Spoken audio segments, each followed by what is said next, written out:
Assalamualaikum warahmatullahi wabarakatuh. Bagaimana kabarnya teman-teman semua? Semoga teman-teman dalam keadaan sehat semua. Sebelum kita mulai belajar, mari kita berdoa terlebih dahulu. Berdoa dimulai.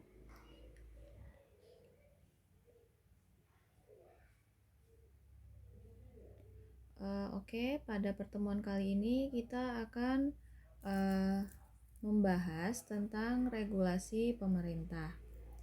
Regulasi pemerintah terkait dengan akuntansi sektor publik. Yang pertama ada Undang-Undang Keuangan Negara Nomor 17 Tahun 2003. Nah, apa sih keuangan negara? Jadi keuangan negara merupakan semua hak dan kewajiban negara yang dapat dinilai dengan uang, serta segala sesuatu baik berupa uang maupun berupa barang yang dapat dijadikan milik negara berhubung dengan pelaksanaan hak dan kewajiban tersebut.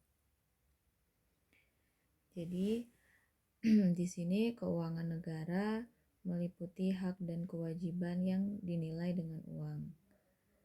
Gitu ya teman-teman. Dan uang dan barang tersebut dapat dijadikan milik negara sehubungan dengan pelaksanaan hak dan kewajiban. Nah, Undang-Undang Keuangan Negara di sini keuangan negara ini meliputi yang pertama hak negara untuk memungut pajak, mengeluarkan dan mengedarkan uang dan melakukan pinjaman. Kemudian kewajiban negara untuk menyelenggarakan tugas layanan umum pemerintahan negara dan membayar tagihan pihak ketiga. Kemudian penerimaan negara, ada pengeluaran negara, ada penerimaan daerah dan ada juga pengeluaran daerah. Serta kekayaan negara ataupun kekayaan daerah yang dikelola sendiri maupun pihak lain, misalnya uang, ada surat berharga, piutang, barang, serta hak-hak lain yang dapat dinilai dengan uang, termasuk kekayaan yang dipisahkan pada perusahaan negara atau perusahaan daerah. Selanjutnya ada kekayaan pihak lain yang dikuasai oleh pemerintah dalam rangka penyelenggaraan tugas pemerintahan dan atau kepentingan umum. Kemudian ada kekayaan pihak lain yang diperoleh dengan menggunakan fasilitas yang diberikan pemerintah. Selanjutnya ada Undang-Undang Perbendaharaan Negara. Jadi perbendaharaan negara merupakan pengelolaan dan pertanggungjawaban keuangan negara, termasuk investasi dan kekayaan yang dipisahkan yang ditetapkan dalam APBN dan APBD.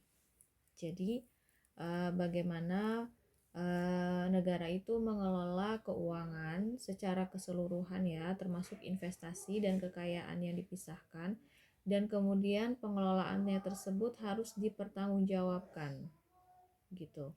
Jadi di sini ada kata kunci pengelolaan dan pertanggungjawaban.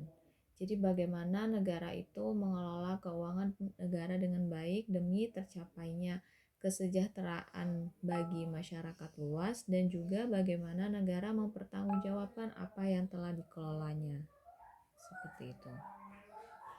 Nah, Undang-Undang Perbendaharaan Negara ini berdasarkan Undang-Undang Nomor 1 Tahun 2004 dijelaskan bahwa perbendaharaan negara meliputi yang pertama pelaksanaan pendapatan dan belanja negara, pelaksanaan pendapatan dan juga belanja daerah, pelaksanaan penerimaan dan pengeluaran negara, penerimaan dan pengeluaran daerah.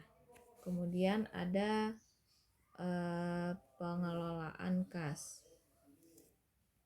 pengelolaan piutang dan utang negara, pengelolaan investasi dan barang milik negara atau daerah, penyelenggaraan akuntansi dan sistem informasi manajemen keuangan negara atau daerah, penyusunan laporan pertanggungjawaban pelaksanaan APBN dan APBD, penyelesaian kerugian negara atau daerah, pengelolaan badan layanan umum, serta perumusan standar, kebijakan, serta sistem dan prosedur yang berkaitan dengan pengelolaan keuangan negara dalam rangka pelaksanaan APBD dan juga APBD.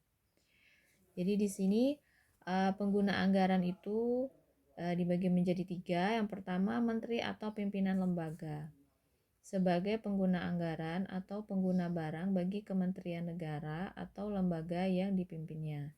Jadi kementerian dan lembaga itu satu level ya teman-teman. Kemudian di bawahnya ada gubernur sebagai kepala pemerintahan daerah.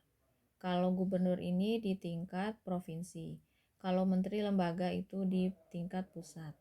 Kemudian ada kepala SKPD, Satuan Kerja Perangkat Daerah. Di sini sebagai pengguna anggaran bagi SKPD yang dipimpinnya. Misalnya SKPD ini misalnya Dinas Pendidikan, Dinas Kesehatan, seperti itu. Jadi di tingkat SKPD, di tingkat Satuan Kerja Perangkat Daerah. Kemudian bendahara ini ternyata juga dibagi menjadi bendahara umum negara atau daerah dan bendahara penerimaan serta bendahara pengeluaran. Jadi kalau bendahara umum negara itu Menteri Keuangan, sedangkan bendahara daerah adalah kepala SKPD. Bendahara penerimaan dan pengelolaan merupakan pejabat fungsional dan diangkat oleh menteri, pimpinan lembaga, gubernur, bupati, wali kota. Tugas bendahara penerimaan yaitu melaksanakan anggaran pendapatan, sedangkan bendahara pengeluaran melaksanakan anggaran belanja pada kantor atau satuan kerja di lingkungan kementerian negara, lembaga, maupun SKPD. Nah, terkait investasi, jadi pemerintah ini bisa melakukan investasi. Bisa dilakukan dengan investasi jangka panjang untuk memperoleh manfaat ekonomi, sosial, dan juga manfaat lainnya. Nah, investasi ini bisa berupa saham, surat utang, dan juga investasi langsung. Kemudian untuk pengelolaan barang milik negara ini diatur oleh Menteri Keuangan. Pengguna barang atau kuasa pengguna barang wajib mengelola dan menata usahakan barang milik negara atau daerah dengan sebaik-baiknya. Maksudnya di sini adalah dilakukan inventarisasi, bagaimana pengelolaan barangnya, bagaimana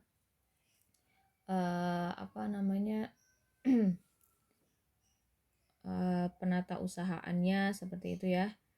Kemudian ada barang milik negara atau daerah yang tidak dapat dipindah tangankan apabila diperlukan bagi penyelenggaraan tugas pemerintah negara atau daerah. Pemindah tanganan barang milik negara atau daerah dilakukan dengan cara dijual, kemudian bisa dipertukarkan, dihibahkan, atau disertakan sebagai modal pemerintah setelah persetujuan DPR DPRD. Kemudian terkait utang piutang, jadi pemerintah pusat ini bisa memberikan pinjaman atau hibah kepada pemerintah daerah atau badan usaha milik negara BUMD berdasarkan yang tercantum dalam Undang-Undang tentang APBN. Kemudian piutang negara atau daerah dapat dihapuskan secara mutlak atau bersyarat dari pembukuan, kecuali piutang negara atau daerah yang cara penyelesaiannya diatur tersendiri dalam undang-undang. Pemerintah dapat mengadakan utang negara atau menerima hibah dari dalam negeri ataupun luar negeri berdasarkan undang-undang APBN. Utang atau hibah tersebut dapat diterus pinjamkan kepada pemerintah daerah, BUMN, BUMD. Biaya proses pengadaan utang dibebankan oleh APBN maupun APBD. Nah, tata cara pengadaan utang atau hibah ini diatur dengan peraturan pemerintah. Selanjutnya undang-undang yang ketiga yaitu Undang-Undang Nomor 15 Tahun 2004 tentang Pemeriksaan Keuangan Negara. Nah, pemeriksaan keuangan negara ini meliputi atas pengelolaan keuangan negara dan pemeriksaan atas tanggung jawab keuangan negara. Dua tugas tersebut dilaksanakan oleh BPK. Pemeriksaan terdiri atas yang pertama pemeriksaan keuangan. Jadi, BPK ini akan memeriksa laporan keuangan. Kemudian ada pemeriksaan kinerja. Jadi BPK ini melakukan pemeriksaan atas pengelolaan keuangan negara yang terdiri dari pemeriksaan aspek ekonomi, efisiensi, dan juga efektivitas. Karena kinerja ya teman-teman, jadi tidak hanya sekedar ada program, tapi dilihat apakah efisiensi, apakah efektif kegiatan tersebut gitu. Jadi bukan hanya angka tapi dilihat bagaimana kinerja lembaga atau kementerian atau SKPD tersebut. Kemudian pemeriksaan dengan tujuan tertentu merupakan pemeriksaan yang tidak termasuk dalam pemeriksaan poin 1 dan 2. Jadi yang pertama tugas BPK itu adalah pemeriksaan. Nah, pemeriksaan ini ada standar pemeriksaannya sendiri. Nah, standar pemeriksaan ini disusun oleh BPK setelah berkonsultasi dengan pemerintah. Perencanaan tugas pemeriksaan oleh BPK harus memperhatikan permintaan, syarat, saran, dan pendapat lembaga perwakilan. Selain itu, BPK juga mempertimbangkan informasi dari pemerintah, bank sentral, dan masyarakat, dan dapat memanfaatkan hasil pemeriksaan aparat pengawasan intern pemerintah. Kemudian, setelah dilakukan pemeriksaan, maka BPK bisa menyusun laporan hasil pemeriksaan setelah pemeriksaan selesai dilakukan. Jadi BPK membuat laporan dari apa yang telah dilakukan pemeriksaan tersebut. Nah, laporan hasil pemeriksaan atas laporan keuangan pemerintah yaitu opini. Laporan hasil pemeriksaan atas pemeriksaan atas kinerja nanti apakah ada temuan, kesimpulan, dan rekomendasi. Sedangkan laporan hasil pemeriksaan dengan tujuan tertentu yaitu kesimpulan. Laporan hasil pemeriksaan ini disampaikan ke pihak yang berkepentingan seperti DPR, DPD, DPRD, Presiden, Gubernur sesuai dengan kewenangannya. Sedangkan laporan pemeriksaan kinerja dan pemeriksaan dengan tujuan tertentu disampaikan kepada DPR, DPD, DPRD sesuai dengan kewenangannya. Selanjutnya, pejabat wajib memberikan jawaban mengenai tindak lanjut dari rekomendasi dalam laporan hasil pemeriksaan kepada BPK. Jadi misalnya BPK ini memberikan rekomendasi ya kepada pejabat kementerian atau lembaga atau SKPD atau daerah. Nah, pejabat tersebut wajib memberikan jawaban mengenai tindak lanjut dari rekomendasi kepada BPK, dan BPK memberikan hasil pemantauan tindak lanjut laporan hasil pemeriksaan. Oke teman-teman, demikian pembahasan untuk pertemuan kali ini. Apabila ada yang ingin ditanyakan, silakan chat di grup. Sebelumnya kita akhiri dengan membaca hamdalah. Alhamdulillahirobbilalamin. Wassalamualaikum warahmatullahi wabarakatuh.